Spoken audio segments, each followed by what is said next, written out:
بسم الله الرحمن الرحیم. خب در این درس رسیدیم به سیمای دیگه از سیماهای نورانی آسمان نبوت، به عبارتی شاگردان آسمان نبوت، فارغ التحصیلان مدرسه پیامبر خدا صلی الله علیه و سلم. صحابیه دیگر از صحابیات رسول خدا، بله، این بانوی بزرگوار کسی نیست جز بصره بنت صفوان.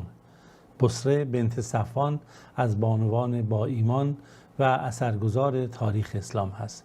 من این رو فقط یادآوری بکنم که متاسفانه شاید خیلی از این موارد در تاریخ خیلی گذرا مواردی از این اصحاب نقل شده، قصه تکی، حکایتی، یک تصویر، مشت به عبارتی نمونه خرواره.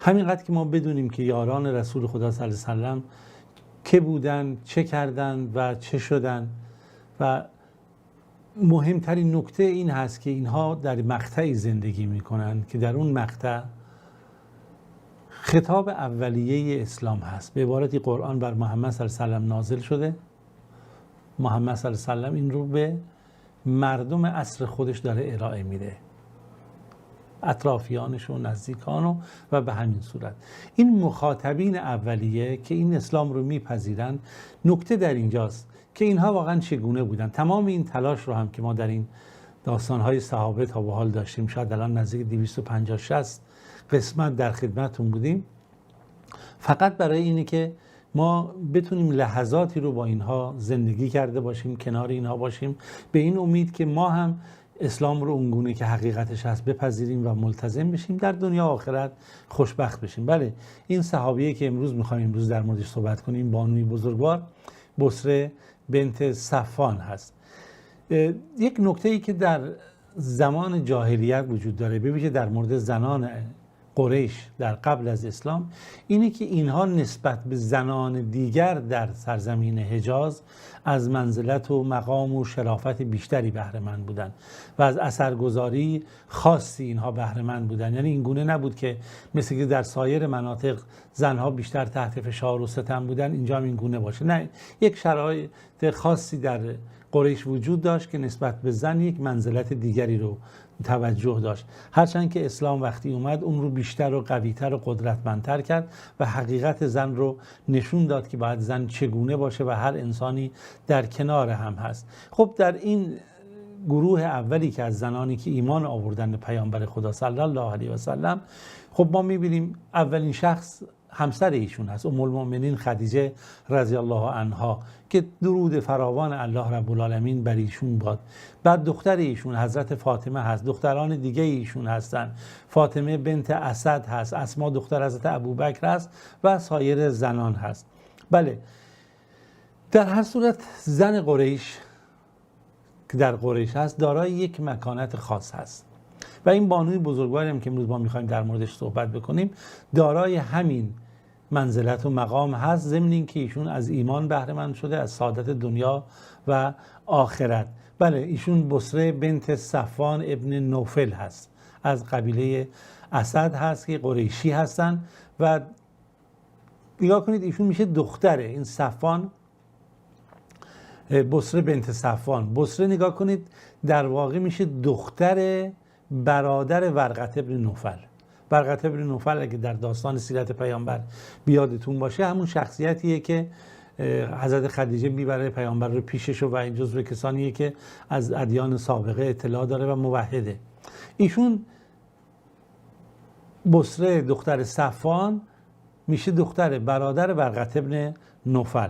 مادر ایشون کی هست؟ سالمه بنت امیه ابن حارثه. سالمه بنت امیه بنت حارثه. ابن حبان رحمت الله علیه ببینید در مورد ایشون چی میگه.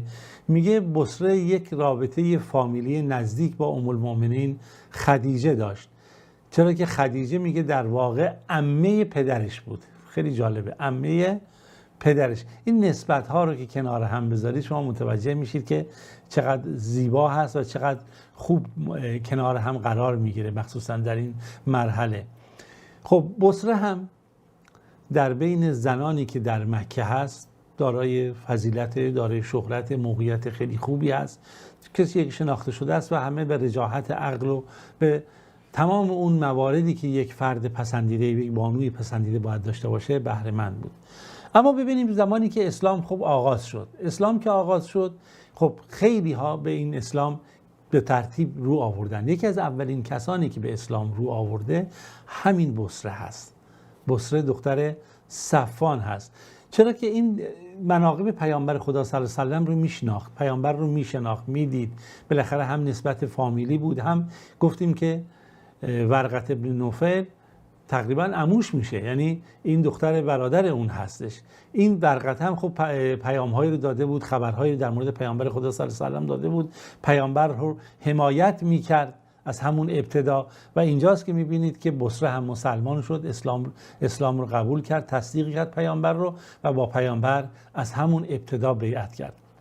امام شافعی رحمت الله علیه میگه که بصره سبقت در دین داره، هم جزء سابقین هست و هم جزء مهاجرین هست، یا زنان مهاجر هست که هجرت کردن.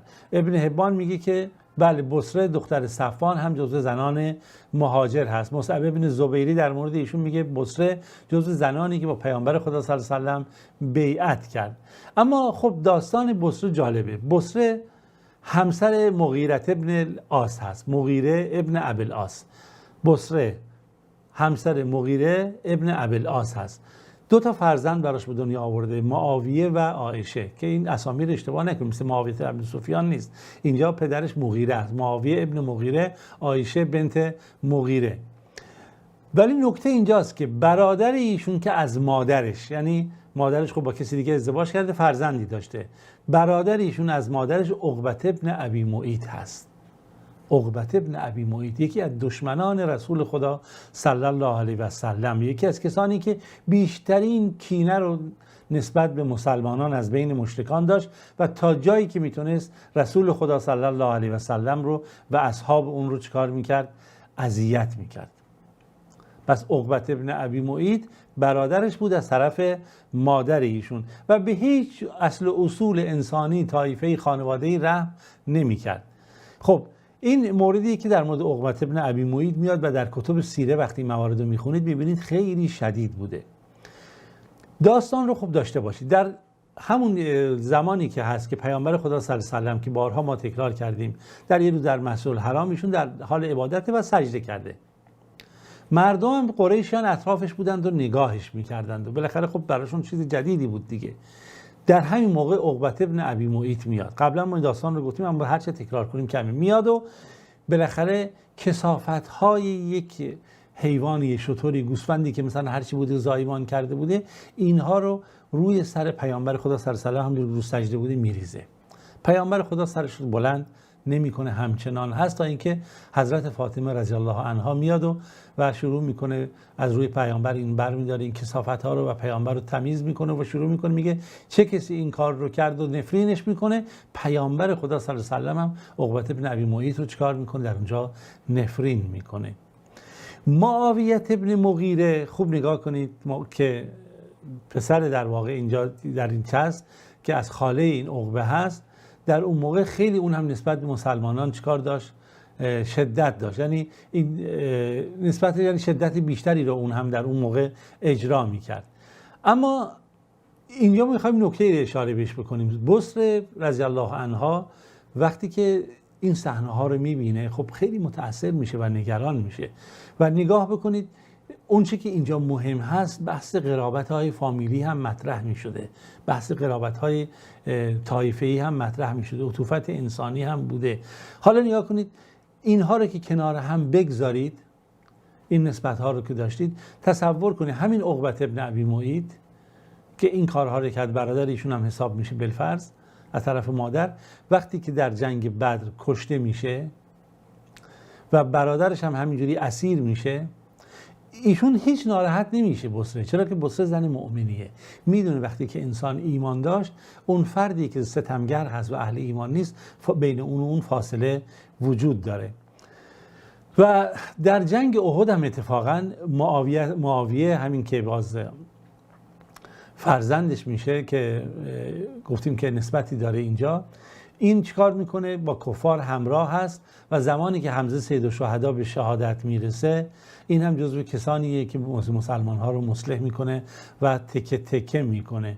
و خب پیامبر خدا صلی الله علیه و سلم برمیگرده از احد و به خداوند واگذار میکنه و صبر میکنه و از اون طرف هم خب مشرکان به اون کینه و نفرتی که داشتن به مکه و قریش به خانه های خودش برمیگرده. اما نکته ای که اینجا وجود داره، نکته اینجا که بصره بنت صفوان خودش یک زن مؤمنه ای هست، ایمان آورده و کاملا فارغ از این نسلی هست که بدکار و ستمکارن کنار این هستن.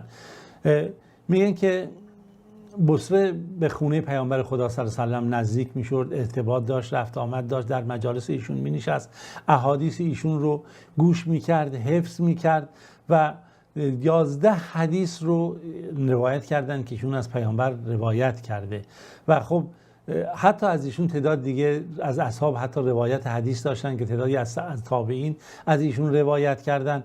نکته‌ای که خیلی مهمه اینی که ایشون مواردی از فقه رو روایت کرده، چون به خاطر رفت آمدی که با خونه پیامبر خدا صلی الله علیه و سلم داشته که دیگران اون رو مثلا نشنیده بودن، مثل مواردی که در نقض وضو و امثال اینها بود.